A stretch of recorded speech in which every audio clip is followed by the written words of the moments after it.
தமிழ் சினிமாவில் ஒரு time top ஹீரோக்களுக்கு ஜோடியா நடிச்சு டாப் ஹீரோயினா வலம் வந்த சம்பந்தா தமிழ் மட்டுமல்லாம பல மொழி படங்கள்லயும் நடிக்க ஆரம்பிச்சாங்க.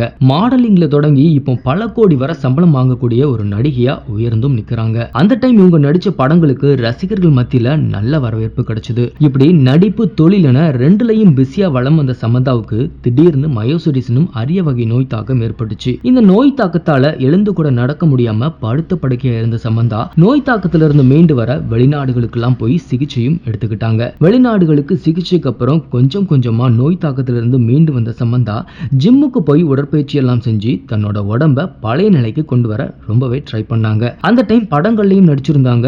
ஆனா இவங்க நடிச்ச படங்களுக்கு தியேட்டர்கள்ல எந்த ஒரு வரவேற்பும் கிடைக்கல. அதே போல தெலுங்கு நடிகரான நாக சைத்தன்யாவை கடந்த 2017 ஆண்டு கல்யாணம் செஞ்சுக்கிட்டு தென்னிந்திய சினிமாவில் பிரபலமான ஜோடியாவும் வலம் வந்தாங்க. ஆனா யார் கண்டுபிடிச்சோ தெரியல, கொஞ்ச நாள் ஹாப்பியா போன இவங்களோட கல்யாண வாழ்க்கையில திடீர்னு மனக்கசப்பு ஏற்பட்டு இருவரும் விவாகரத்து செஞ்சுக்கிட்டாங்க. விவாகரத்துக்கு அப்புறம் நடிகர் நாக சைத்தன்யாவும் சோபிதா துலிபாவும் காதலிக்க ஆரம்பிச்சாங்க. அதே போல நடிகை சமந்தா சினிமா இயக்குனரை காதலிக்கிறதா ஒரு தகவல் வெளியாகுச்சு. அந்த இயக்குனர் இயக்கியிருந்த சிட்டாடல், ஃபேமிலி மேன், ஹன்னி பன்னி உள்ளிட்ட வெப் தொடர்கள்ல சமந்தா நடிச்சிருந்தாங்க. அந்த டைம் இவங்க ரெண்டு பேருக்கும் இடையே காதல் மலர்ந்ததா அரசல் புரசலா ஒரு செய்தி இணையத்துல காட்டு தீ போல பரவ ஆரம்பிச்சது. இத பத்தி இவங்க ரெண்டு பேரும் எந்த ஒரு விளக்கமும் கொடுக்கல. விவாகரத்துக்கு அப்புறம் நடிகர் நாக சைத்தன்யா 200 கோடி ரூபாய் ஜீவனாம்சம் கொடுக்க முன் வந்ததாகவும் அதை சமந்தா வேணான்னு மறுத்ததாகவும் தனக்கு யாரோட பணமும் வேணா, நான் உழைச்சி சம்பாதிச்சுக்கிறேன்னு சொல்லியிருந்தாங்க. சமந்தா தமிழ்ல கடைசியா நடிச்ச படம்னா அது காத்து வாக்குல 2 காதல் தான். இந்த படத்துல கதீஜா அப்படிங்கிற கேரக்டர்ல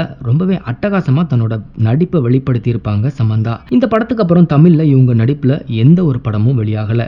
ஆனாலும் சமந்தா மீது ரசிகர்களுக்கு எப்போதும் அன்பு இருந்துகிட்டு தான் இருக்கு. ரீசெண்டா ஒரு நிகழ்ச்சியில கூட ரொம்பவே எமோஷனலா பேசின சமந்தா ரசிகர்களோட அன்புக்கு ரொம்ப நன்றின்னு சொல்லியிருப்பாங்க. இதற்கிடையில இப்போ ஆஸ்திரேலியால இருக்கக்கூடிய சிட்னி பல்கலைக்கழகத்தில் நடந்த ஒரு நிகழ்ச்சியில சிறப்பு விருந்தினரை கலந்துகிட்ட சமந்தா ரொம்பவே எமோஷனலா தன்னோட நிறைவேறாத ஆசையை பத்தி சொல்லியிருக்காங்க. அதுல என்ன சொல்லியிருக்காங்க அப்படின்னா, 15 வருஷத்துக்கு முன்னாடி என்னோட கனவா இருந்த விஷயம்னா அது சிட்னி பல்கலைக்கழகத்துல படிக்கிறது தான். இன்னைக்கு நீங்க எப்படி இங்க மாணவர்களா இருக்கிறீங்களோ அதே போல நானும் இங்க மாணவரா இருக்கணும்னு கனவு கண்டேன். ஆனா அந்த கனவு என்னால நிறைவேற்ற முடியாம போயிடுச்சுன்னு ரொம்ப உருக்கமா பேசியிருக்காங்க. அவங்க பேசின இந்த வீடியோ தான் இப்போ இணையத்துல ட்ரெண்ட் ஆகிட்டு இருக்கு. இந்த மாதிரியான இன்ட்ரெஸ்டிங்கான சினிமா நியூஸ் பத்தின அப்டேட்டுகளை நீங்க உடனுக்குடன் தெரிஞ்சுக்கணும்னா மறக்காம நம்ம சினி மாடல் சேனலை சப்ஸ்கிரைப் பண்ணிக்கோங்க.